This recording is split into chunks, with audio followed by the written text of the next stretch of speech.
Il y avait une fois, à Scorpia, un pauvre tailleur de pierre. Il avait un fils qui s'appelait Ali Babouin. C'était un jeune homme qui ne voulait pas devenir comme son père. Il désirait profiter de la vie en s'amusant dans la rue avec de jeunes voyous.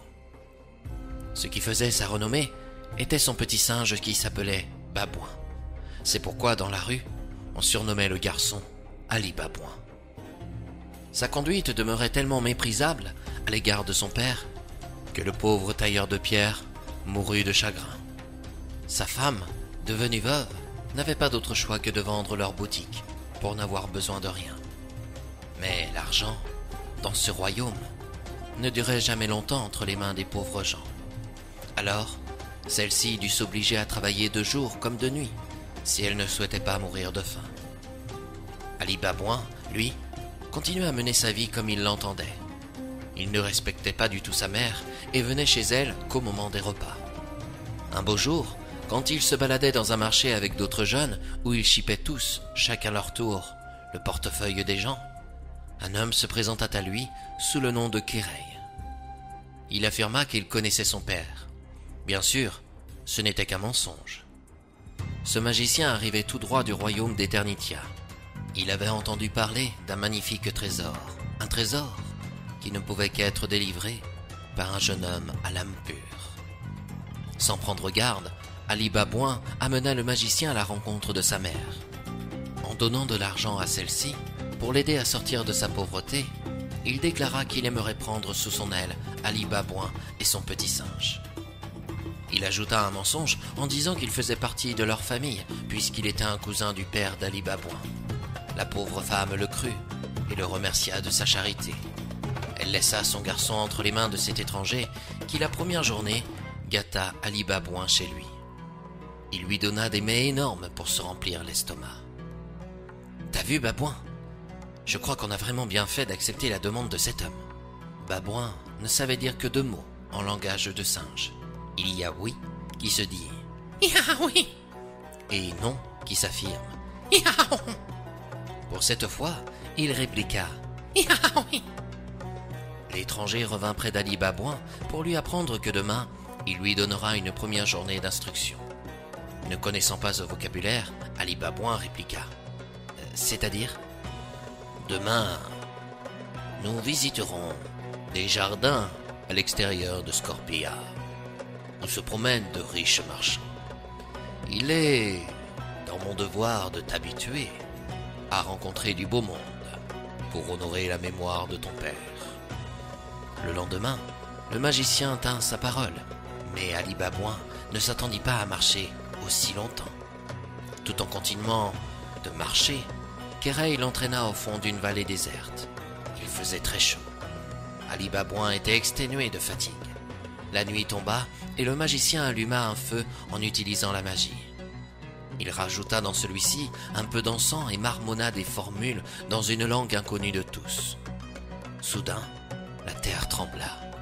Un énorme tigre fait de sable se créa devant Ali Babouin. Paniqué, le jeune homme voulut s'enfuir, mais Kéreï le rattrapa en lui donnant une gifle si forte qu'il le fit tomber au sol. Ali Babouin se trouva tout étourdi. Puis Kéreï ajouta d'une voix douce « Allons, jeune homme, si j'ai agi de cette sorte, c'est pour ton bien.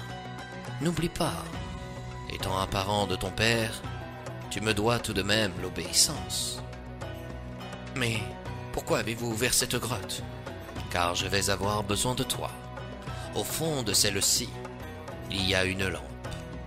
Celle-ci est le trésor qui nous permettra d'être riches jusqu'à la fin de nos jours. » « Qui ose me réveiller ?» lâcha soudain la grotte sous la forme d'un tigre. « C'est moi, Kéreï. »« Ton âme n'est pas pure. Tu ne peux rentrer ici. »« Mais j'ai trouvé la personne qu'il faut pour y accéder. »« Et comment s'appelle-t-il ? » ?»« Ali Babouin, fils du tailleur Samir. » Le tigre avait l'air de réfléchir comme s'il examinait le jeune homme et son petit singe.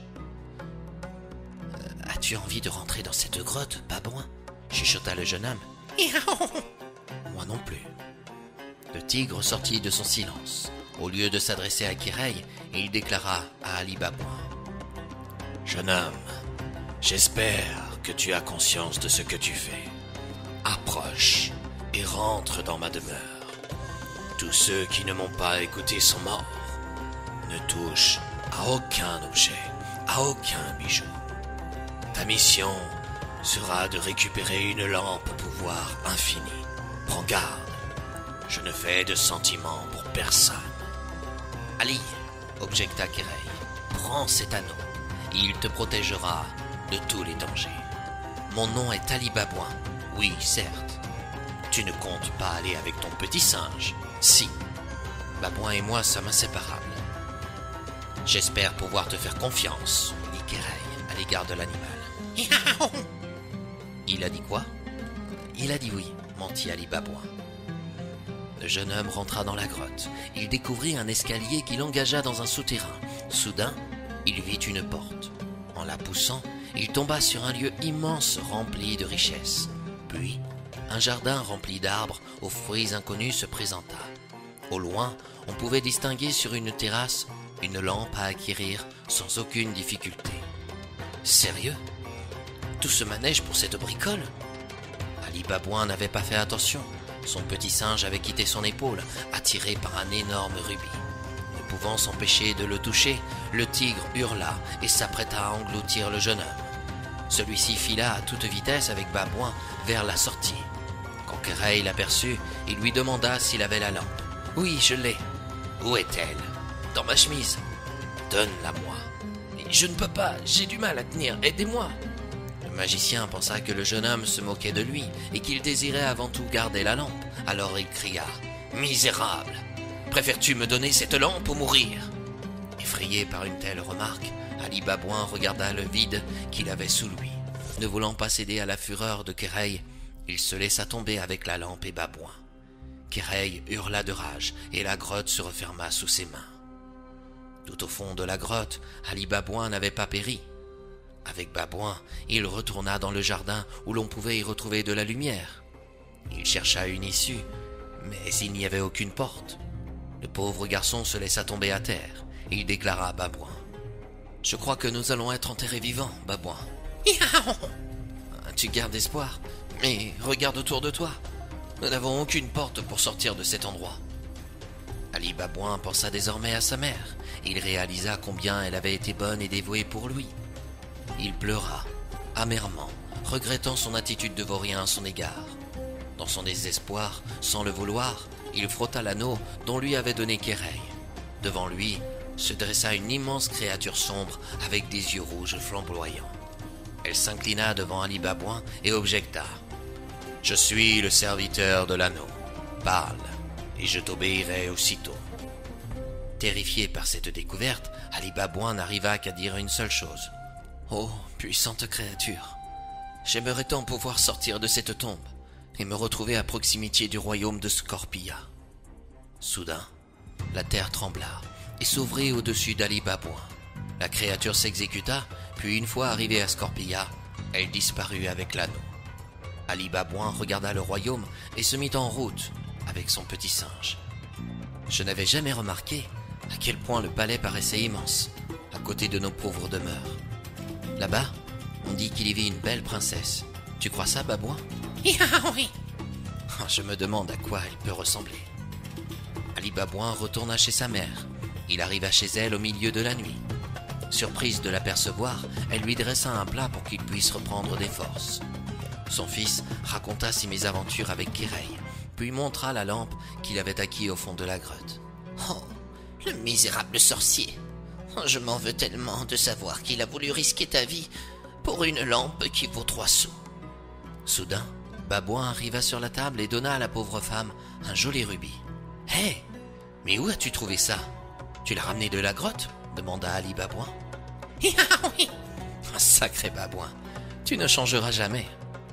Avec un tel rubis, nous avons de quoi vivre jusqu'à la fin de nos jours, » s'exclama la pauvre femme. « Oh Babouin, viens là que je t'embrasse. » Le petit singe se laissa approcher. Puis, ils décidèrent d'aller tous se coucher. Le lendemain matin, contente d'avoir retrouvé son fils, la pauvre femme se leva et contempla le palais de Scorpia. Ali Babouin vint à sa hauteur et lui déclara: Maman, cette aventure m'a permis de réaliser à quel point j'ai été mauvais à ton égard. Et je m'en excuse. À partir d'aujourd'hui, je vais changer et aller travailler. Mais avant, il me faut déjeuner. Mon fils, cette nuit, tu as mangé tout ce que je possédais comme nourriture. Patiente un peu. Le rubis de Babouin nous aidera à mieux nous restaurer. Il y a tellement de voyous qu'on pourrait te le voler, suggéra Ali Babouin. Va plutôt vendre la lampe que j'ai récupérée dans la grotte. Je vais d'abord la nettoyer. En étant plus luisante, je pourrais peut-être mieux la vendre. En commençant à frotter l'objet, une femme n'ayant point de jambes et ressemblant à un génie en sortit. D'une voix douce, elle annonça: Bonjour, je suis la serviteuse de la lampe. Dans les airs je vole, sur la terre je rampe. Dis-moi, quel est ton souhait, et je le réaliserai. Ayant du mal à réaliser ce qu'elle était en train de vivre, la pauvre femme s'évanouit à la vue du génie féminin. Ali Babouin, lui, ne sembla pas surpris et trouva même la créature attirante. Quel est ton prénom? Appelle-moi Génie. En quoi puis-je te servir? J'aimerais avoir un excellent repas pour commencer ma journée, y compris pour mon compère Babouin, pas vrai? Oui. Aussitôt dit, aussitôt fait. Le génie apporta sur un plateau d'argent 12 plats d'or, remplis de mets parfumés. Ali Babouin, pendant ce temps, réveilla sa mère avec de l'eau de rose. Puis, ensemble, ils partagèrent le délicieux repas apporté par le génie. N'as-tu pas d'autre souhait, jeune homme? Oh, je ne pense pas que ça puisse être possible. Demande. On dit qu'il y a une princesse si belle dans ce royaume qu'aucun prince ne puisse obtenir son cœur, car leur richesse n'égale pas sa beauté. Je peux t'offrir toute la richesse que tu veux, mais je ne peux pas permettre à la princesse de t'aimer. Déjà, commence par la voir, afin de distinguer à quoi elle ressemble, suggéra sa mère. C'est vrai, tu as raison, maman. Le génie, par l'intermédiaire d'un écran magique, permit à Ali Babouin de découvrir la princesse. Le jeune homme regarda Babouin. Son petit singe comprit tout de suite ce qui se passait dans l'esprit d'Ali Babouin. Génie, as-tu la possibilité de faire de moi un prince? Bien sûr. Le pouvoir a toujours été ce que les hommes ont le plus convoité. Oh, je ne souhaite aucun pouvoir, rétorqua Ali Babouin. Je désire seulement vivre auprès de ma mère et de toi, humblement, et non dans le besoin constamment. Tu ne souhaites pas acquérir le cœur de la princesse? Non, je souhaite acquérir le tien. Mais je ne suis qu'un génie, je ne peux pas t'aimer. Et si je te rendais ta liberté? Tu ferais ça? S'extasia le génie. Génie, je souhaite vivre dans un lieu où ma mère et moi serons en sécurité et vivrons heureux. Le génie s'exécuta aussitôt et installa Ali Babouin et sa maman dans une jolie maison aux abords du bois de Brocéliande, près d'une rivière. Génie, désormais, je souhaite te rendre ta liberté. Le génie ne put contenir sa joie. Des larmes commençaient à couler sur son visage. Après tant d'années de service, on le libérait enfin. Il devint une jeune femme qui plut encore plus à Ali Babouin. Je sais que l'amour ne se commande pas, mais penses-tu que tu pourrais tomber amoureuse de moi? Affirma le jeune homme. Comment pourrais-je ne pas l'être? Affirma-t-elle. Quand on est un génie, on perd ses sentiments, sa liberté d'être et même son identité. Et maintenant? Maintenant, tu n'as plus besoin de m'appeler Génie. Tu peux m'appeler Jasmine. Oh, c'est très joli et ça me plaît. Cela dit, j'ai gardé un petit peu de magie en moi. Comment ça? Avant d'être un génie, j'étais une jeune magicienne qui désirait avoir toujours plus de pouvoir. Cette expérience m'a permis de réaliser que le pouvoir ne rendait pas heureux, mais plutôt idiot. Elle m'aura permis aussi de ne pas vieillir et surtout de te rencontrer. La jeune femme regarda Ali Babouin avec des yeux tellement tendres qu'il ne résista pas à son baiser. Et comme pour s'assurer qu'il faisait toujours un bon choix, il déclara à Babouin. « J'ai bien fait de la choisir, Babouin, n'est-ce pas ?»« Oui. »« Il a dit quoi ?» demanda Jasmine. « Il a dit oui. Je crois qu'il t'aime aussi. »« Oui. » Et c'est ainsi, mes chers amis, que cette histoire arrive à sa fin. Vous vous demanderez certainement ce qu'est devenu le sorcier Kéreil. Dans son obstination de toujours vouloir acquérir plus de pouvoir, il devint à son tour un génie redoutable, enfermé dans une lampe difficile à dénicher, puisqu'elle demeure au fond d'un puits. Quant à la princesse de Scorpia, elle dut se résoudre qu'elle finirait de vivre sa vie toute seule, si elle continuait de ne penser qu'à l'argent. Or, celui-ci demeure bien éphémère aux yeux de tous. Babouin fut heureux, le jour où Ali Babouin et Jasmine se marièrent. À l'instant où ils se dirent oui pour la vie, il ne put s'empêcher d'exprimer sa joie en criant «